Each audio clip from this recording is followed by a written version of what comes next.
મિર્ઝાપુર બનાવવામાં ગોંડલ પોલીસ કોના ઇશારે કામ કરે છે? ભાજપાના રાજકીય ઇશારે કોંગ્રેસના આગેવાનોને ખોટા કેસમાં ફસાવતી ગોંડલ પોલીસ ગોંડલમાં ગુંડાગીરી માટે ઉતરી છે કે ઉતારી છે? કોંગ્રેસનો બદલો લેવા ભાજપા સરકાર પોલીસને હાથો ન બનાવે. મારી વાત સાથે સમગ્ર ગુજરાત સંમત થશે કે ભાજપાની સરકારમાં કાયદો અને વ્યવસ્થા જેવી કોઈ ચીજ બચી નથી.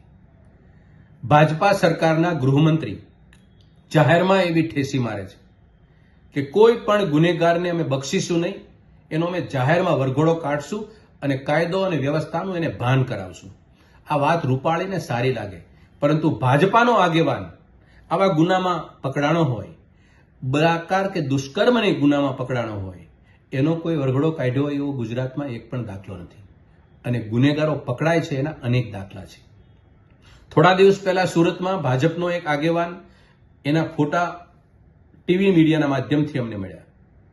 એમાં ભાજપાના પ્રમુખ એની સાથે છે, ગૃહ રાજ્યમંત્રી ખુદ સાથે છે, મુખ્યમંત્રી સાથે છે, મેયર સાથે છે, સ્થાનિક ધારાસભ્ય સાથે પણ છે અને પૂર્વ કેન્દ્રીય મંત્રી સાથે એના ફોટા છે.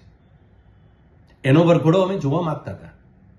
અમને એવું હતું કે ગૃહ રાજ્યમંત્રી બોલે છે પણ કરી બતાવશે, પરંતુ ગુજરાતના ગૃહમંત્રીને એ મુહૂર્ત ન મળ્યું, કારણ કે એ ભાજપનો આગેવાન હતો. થોડા દિવસ પહેલા અમરેલીની અંદર એક દીકરીનો વરઘોડો કાઢવામાં આવ્યો. આજે એ દીકરી સવાલ કરે છે ગુજરાતની પોલીસને અને ગુજરાતની સરકારને અને ગુજરાતના ગૃહમંત્રીને કે મારો વરઘોડો કયા કારણોસર કાઢવામાં આવ્યો હતો, મને ન્યાય મળે. મારું સ્વમાન હણવાનું પાપ ગુજરાતની પોલીસે કર્યું છે, એમાં મને ન્યાય મળે.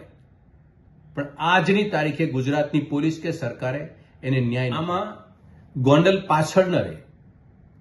ગુજરાતની ભારતીય જનતા પાર્ટી સરકાર અને ગૃહ રાજ્ય વિભાગના વહીવટી તંત્રની ફલશ્રુતિ આજે ગોંડલ એ મિર્ઝાપુર તરીકે ઓળખાવા લાગ્યું છે. ગોંડલની પોલીસ આજે ગુંડાગીરી કરવા ઉપર ઉતરી છે કે ઉતારવામાં આવી રહી છે, એ તો ગુજરાતના ગૃહમંત્રી સ્પષ્ટ કરે. કોંગ્રેસના એક આગેવાન પિયુષ રાદડિયા અને બીજા આગેવાન દિનેશ પાતરને 4 દિવસથી હેરેસમેન્ટ, માનસિક ત્રાસ અને શારીરિક ત્રાસ, તમામ પ્રકારના જુલમો, અલગ અલગ ગુનાના સામાન્ય કેસની અંદર પકડીને માત્ર માર મારવા માટે, એની પાસે કંઈક બોલાવડાવવા માટે આ ગુજરાતની પોલીસ બદલાની ભાવનાથી રાજકીય ઇશારે એના ઉપર જુલમ કરવામાં આવી રહ્યો છે. અને સરકાર મૌન છે. અમે સરકારને સીધો સવાલ એમ પૂછીએ છીએ કે પિયુષ રાદડિયા એ કમ્પ્લેન કરે છે, તમને પોલીસને કમ્પ્લેન કરે છે કે મને મારા શરીર ઉપર અસહ્ય માર મારેલો છે, મારાથી સહન નથી થતું. એ હોસ્પિટલ, સિવિલ હોસ્પિટલ પોલીસને લઈ જાય છે. પીઆઈને ખબર પડે છે કે એ હોસ્પિટલ ગયા છે, કંઈક બોલી નાખશે, કંઈક નિવેદન આપી દેશે, ત્યાં એ ડોક્ટરને પણ ધમકાવે છે.